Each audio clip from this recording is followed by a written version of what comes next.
पाठपुरावा करत असतो, आहार देत असतो. त्याचं असं 8 वेळेस त्याला जेवण कसं जाईल, त्याला तो आहार कसा मिळेल याचा पाठपुरावा करून, आणि म्हणजे काही घरचा आहार, काही आम्ही दिलेला EDNF म्हणतो त्याला, तो आहार, अशा प्रकारे त्याचं 8 वेळेस ते जेवण त्याला दिलं जातं. आणि मग त्याच्यामध्ये ती सुधारणा होतो. ते 84 दिवसापर्यंत त्याचा पाठपुरावा करतो आणि मग त्यातून त्या मुलाला आपण साधारण श्रेणीमध्ये आणण्याचा प्रयत्न करत असतो.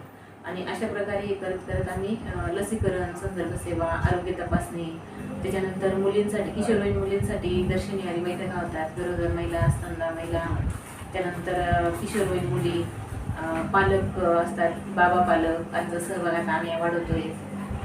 त्यांच्या मुलांच्या म्हणजे माता पालक, पुरुष पालक यांचा सहभाग घेतोय. आणि दर शनिवारी आमच्या अंगणवाड्यांमध्ये या बैठका होतात आणि त्यातून आम्ही जनजागृती करत असतो. दुसरा भाग आता तुम्ही महिलांचा आणि माता पालक आणि पालकांचा एक शब्द तुम्ही आता बोलताना उच्चारला, पण आता ह्या मुलाखतीबद्दल सांगा की महिलांच्या हक्काबाबत ग्रामीण भागात किंवा ग्रामीण समाजामध्ये कितपत जनजागृती आहे. आता तुम्ही महिला असल्यामुळे तुम्हाला हा विषय दुरीत झालाय.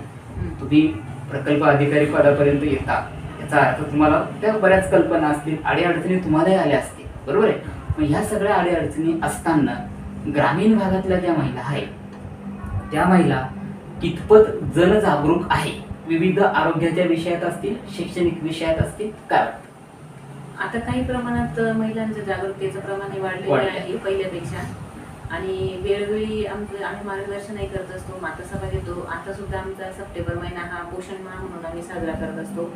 तर या निमित्ताने आम्ही प्रत्येक अंगणवाडीमध्ये आहार प्रदर्शन असेल, आहाराबाबत मार्गदर्शन असेल, आहाराची डेमो दाखवतो आम्ही, पाककृतीचा, असे वेगवेगळे उपक्रम हे अंगणवाड्यांमध्ये घेतले जातात आणि त्याविषयी त्यांना मार्गदर्शन केलं जातं. मग मुलींना मासिक पाळीविषयी मार्गदर्शन, महिलांना पण PCNDT कायद्याबाबत मार्गदर्शन, त्यानंतर बालविवाह, हुंडाबळी याविषयी सुद्धा आम्ही मार्गदर्शन करतो, जागरूकता आणण्याचा प्रयत्न करतो.